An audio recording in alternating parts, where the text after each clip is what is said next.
Have you ever seen an animated video on YouTube and thought, I want to make something like that? I know I certainly have. That is until I checked out the prices of top of the line animation softwares. So today I'm going to cover 5 different free animation programs and go over the pros, cons, and outline who would benefit from each the most. If you're new to animation and want to dip your toes in the medium before going headfirst into one of the more premium softwares, this is a great place to start. The first animation program I want to highlight is good old Pivot Animator. Pivot Animator debuted over 20 years ago and has created a host of viral videos here on YouTube. Pivot Animator is a fairly simple animation software with just starting you out with a blank canvas starring our friend the default stick figure man. You are able to manipulate your figures with these points on the figure where you can drag them around with this centralized orange point, or you can manipulate the limbs by dragging these red points. To the left, you'll see a variety of simple tools as well as how to progress in the animation with the Add Frame button. When we select Add a Frame, you will see that the timeline up top is now populated by this frame. And then if we go over here and try to manipulate the figure by moving his hand up, you will see a ghost of an image called onion skin where the stick figure was in the previous frame. And when you have the stick figure where you want them, you can just add the next frame and then move on to then manipulate the stick figure as you wish. To see your final animation, you can select the add frame to complete this very simple 3-frame animation, and then you can play back your animation with the play button up top. While that is not a great animation to showcase the software, I am now going to show you what a more refined animation looks like right now.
And there we have it, a simple stick figure jump within Pivot Animator. I utilized a few features in this software with this animation. In the beginning, I used frame by frame animation, individually moving these nodes for each frame. But with the last 2 frames of this animation, I utilized Pivot's in-between system, which can be utilized with these sliders. What the in-between system does is it pretty much animates for you. You can utilize these sliders to say, I want 3 frames in between this and that, and I want 5 frames in between these 2 frames.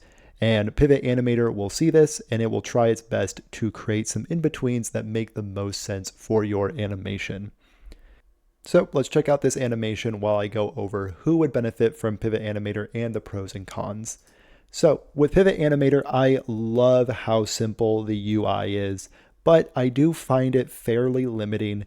And once you explore editing a stick figure or creating stick figures for yourself, I find that it is kind of clunky to create new figures, but again, I see people create some beautiful works of art in this software and also create figures that are surprisingly intricate with what you are given. Another pro for this software is it is very easy to get up and going. I personally have not used Pivot in a few years, and I found it very simple to get back in the swing of things and create something that is halfway decent.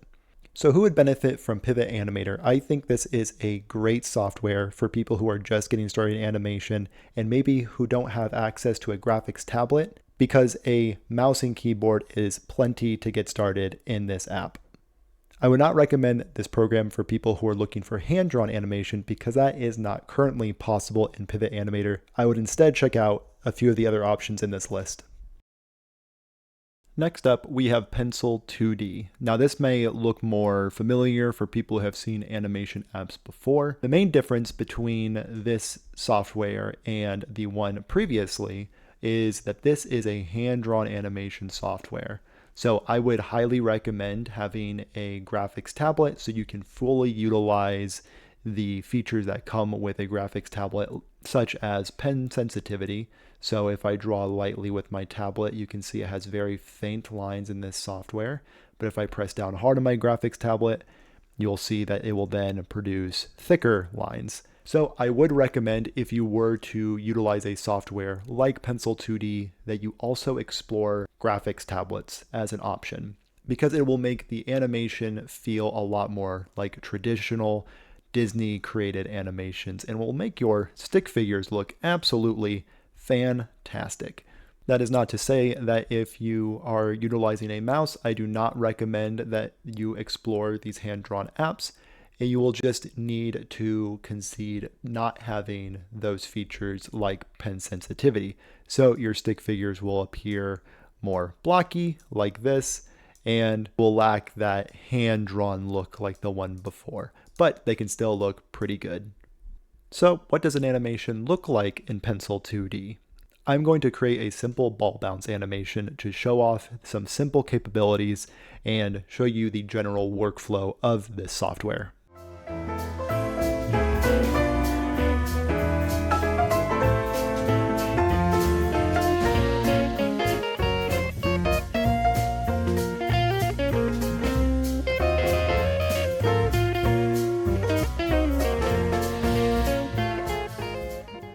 And there you have it, a simple ball bounce animation done in Pencil 2D. So who would I recommend Pencil 2D for? I would say Pencil 2D is ideal for beginner animators who are just wanting to get started in the hand-drawn animation medium. I would not recommend this to people who are looking for more advanced features, because while Pencil 2D is very intuitive and beginner friendly, it does lack some of the more advanced tools that come with other softwares on this list. Next, we have a software that I am personally not very acclimated to, and that would be OpenToonz. OpenToonz is a fantastic software. It is used by a handful of professional animation studios, and it packs quite a punch that you would expect from a premium animation software. And because it has so many features, it is often a little intimidating for newcomers. But if you explore the OpenToonz software, there is plenty of online resources from people who are much more familiar with the software than I am. So just as a high level, you can find your tools on the left-hand side. And I am currently in the brush tool. And as you can see, we still have that beautiful pen pressure sensitivity, as well as some sizing that we can change. So we can increase the size to be around 100. And you can still see when I have a light pressure, we get like a faint line, but when I press hard, we then get this very dark and wide line. We also see a hardness, which is something that we did not see in the previous software. So just to explore this real quick, I'm at 100 right now. And as you can see, the line is very crisp and it comes through just as you would expect. But if I slide it all the way down to 0 and make it not very hard, we can see that there is a faint fuzziness around the line. It would help if I zoomed in and you can see the clear difference between a hard line and a soft line. So let's redo our marks there. And you may be noticing that there is a timeline at the bottom, but there is also a timeline to the right. That is how a lot of studios operate. They work in more of vertical timeline instead of a horizontal timeline. But for people who are used to horizontal timelines, you can still find that right here. as you would come to expect from animation apps like Adobe Animate and all the other ones out there like Pencil 2D covered before. So let's hop in and create another test animation in OpenToonz.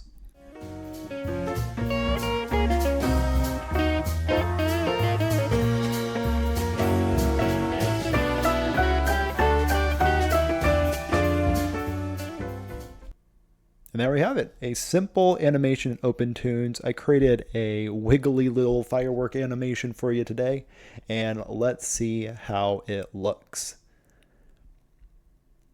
So as you can see, this software is very robust and it offers a lot. So I would highly recommend this software to anybody who wants to explore animation very in depth and learn all of the tools that they possibly can. It truly seems like OpenToonz is limitless.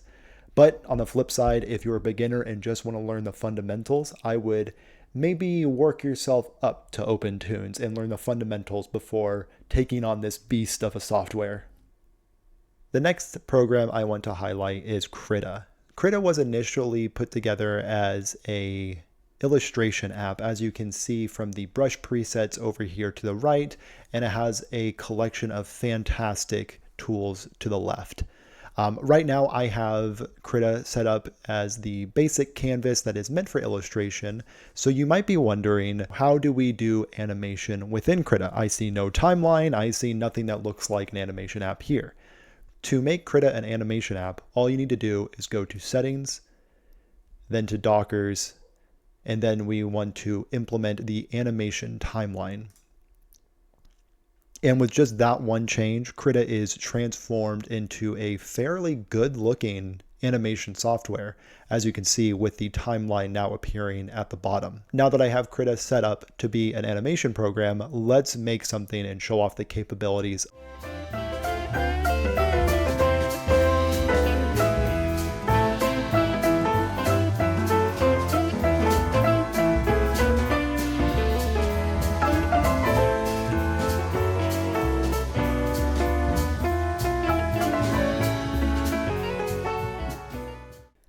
And there we have it, a very simple magic dot animation. I'm going to play it real quick just to show you what I did.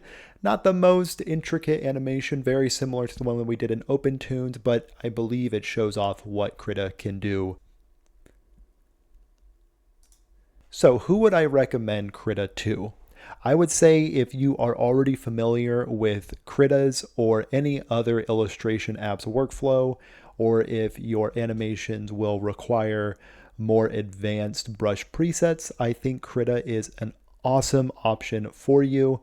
I would not recommend Krita to people who, again, it's not the most user-friendly software that I've seen. It is primarily an illustration app. So if you are looking for a program that is more dedicated to animation, I would maybe look at the previous softwares that I covered or the next one. The last program I want to cover today is Blender. You might be familiar with Blender as being a premier 3D animation software that is also open source and completely free to use, which is super awesome. They have a huge community behind them that is constantly releasing new resources to help people learn this beautiful piece of software. But you might be thinking, I don't want to learn 3D animation. That seems very hard. And you are absolutely correct. Blender is a beast of a 3D software, but it also has 2D animation capabilities.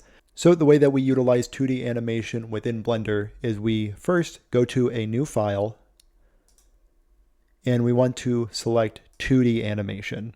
Now, this may look a little bit familiar because it is very similar to a handful of other programs we have looked at today. You see the usual pen with the variety of options here. You can increase the radius to be very large. You can increase the strength to be more of a dark line. And you can also go into these advanced features, change the stroke, and all that kind of fun stuff. We also see that there is a timeline down below that looks very similar to the other programs, except it uses more of like a dot system and less of a keyframe system. Just a visual change, mostly looks the same, but Other than that, I think that is a good overview of what Blender is. Let's now utilize this software to do a very simple animation to wrap up this top 5 list.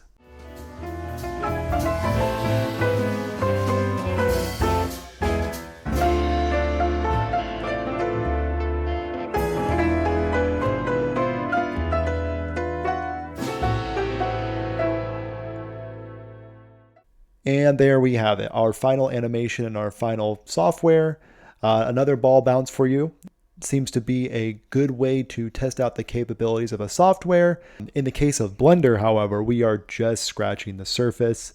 There is so much you can explore with this program. If you've ever touched their 3D capabilities, you know that this software is super, super powerful because you can create AAA quality game assets and even Pixar level animation quality. The stuff that you can do in Blender is truly mind-boggling. So this simple ball bounce is not even scratching the surface really, but who would I recommend Blender to? So I would recommend Blender to anybody who wants to start with 2D animation and maybe transition into 3D animation, or anybody that is looking for a software like OpenToonz that is near endless with the capabilities that it can accomplish. So I'm going to leave you with the final ball bounce, and then we are going to go to our wrap up.